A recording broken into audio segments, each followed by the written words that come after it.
welcome to Verdictum. I am Ananya Singh and you're watching today's legal news, where we apprise you with the latest legal developments across the nation. Let's take a look at the headlines. Supreme Court assures hearing on marital rape pleas, constitutional benches under consideration. Supreme Court declares detention of major woman by parents illegal, orders immediate release. Finance Ministry seeks public input on draft Indian Stamp Bill of 2023. Karnataka High Court takes notice of PIL alleging illegal Madarsa in ASI protected mosque. Now the headlines in detail. The Supreme Court has given assurance of a prompt hearing on pleas addressing the contentious issue of marital rape. Advocate Karuna Nandi, representing the petitioner, disclosed that the Chief Justice of India, D.Y. Chandrachud, who is heading the bench, acknowledged the prolonged pendency of the matter and assured that it would be taken up between constitutional benches.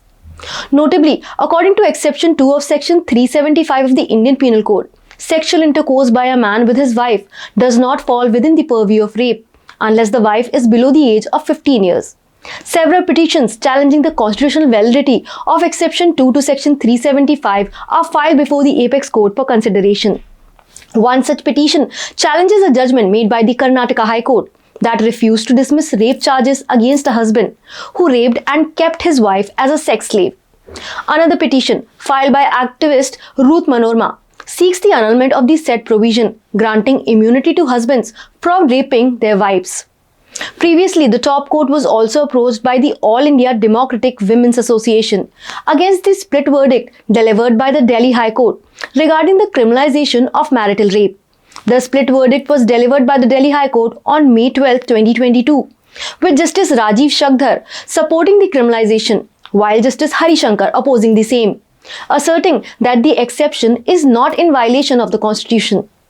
The plea before the Apex Court, however, contends that the exception is violative of Article 14, 19(1)(a) and Article 21 of the Constitution of India.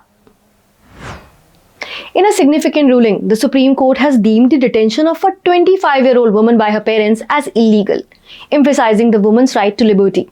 The ruling came in response to an appeal filed by a man challenging the decision of the Karnataka High Court on his habeas corpus petition against the parents of the woman. A habeas corpus plea allows individuals in detention or those acting on their behalf to petition higher courts for their release, if it is believed that the detention is unlawful. In the instant case, the Apex Court took into account the peculiar circumstances where the woman, despite being major, was detained by her parents, with her passport and other important documents impounded by the parents. A bench of Justice B.R. Gavai and Justice Sandeep Mehta deliberated upon the issue and engaged with the woman, her parents, and the parents of the man before issuing a directive. The court acknowledged that the woman, being a mature major, expressed a desire to accompany the parents of the man. The court then declared, "We hold that the continued detention of the woman by her parents is illegal, as the woman cannot be compelled to act against her wishes." The Supreme Court further expressed dismay at the manner in which the case was handled by the Karnataka High Court, citing a total lack of sensitivity. The court pointed out that the High Court adjourned the matter on 14 occasions and scheduled it for 2025, stating that such delays demonstrated insensitivity. The top court stressed on the importance of timely decisions in matters concerning personal liberty and said that when the question of liberty of a person is involved, even a day's delay counts. Finally, the Apex Court directed the parents of the woman to hand over her passport and other documents and personal belongings to her within 48 hours. In a move to modernize financial regulations in the country, the Finance Ministry has called upon the public to contribute their suggestions on the draft Indian Stamp Bill 2023. The bill is poised to replace the colonial-era Indian Stamp Act of 1899. Aligning stamp duty provisions with contemporary financial practices. Stakeholders, including individuals, businesses, and other interested parties, are encouraged to submit their recommendations within a period of 30 days. The suggestions are to be made in a format prescribed by the ministry. Under the present Stamp Act, stamp duties are levied by the central government, while their collection and appropriation within states are governed by the provisions of Article 268 of the Constitution. The Act of 1899, however, has many provisions that have become redundant or inoperative And so the ministry has decided to repeal the 1899 legislation and bring in a new legislation, adapting to the nature of economy and financial transactions of the present era. The High Court of Karnataka has initiated proceedings on a public interest litigation filed by one Abhishek Gowda, who alleges the illicit operation of a Madarsa within the premises of a mosque under the protection of the Archaeological Survey of India. The Madarsa, an Islamic educational institution, has allegedly been running illegally at the Juna Mosque in Srirangapatna of Mandya district.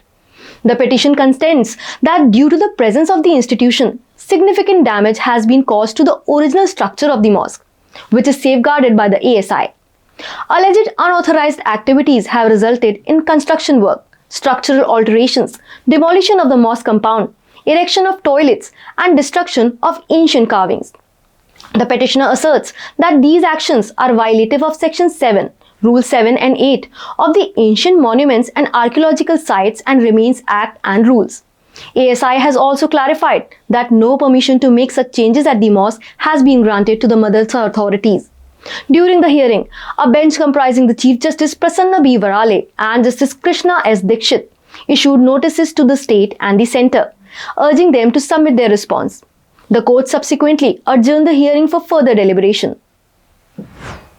That was all on today's legal news. Thank you and keep watching Verdictum, and subscribe to our channel and download the Verdictum app on iOS and Android to keep yourself updated with authentic legal news.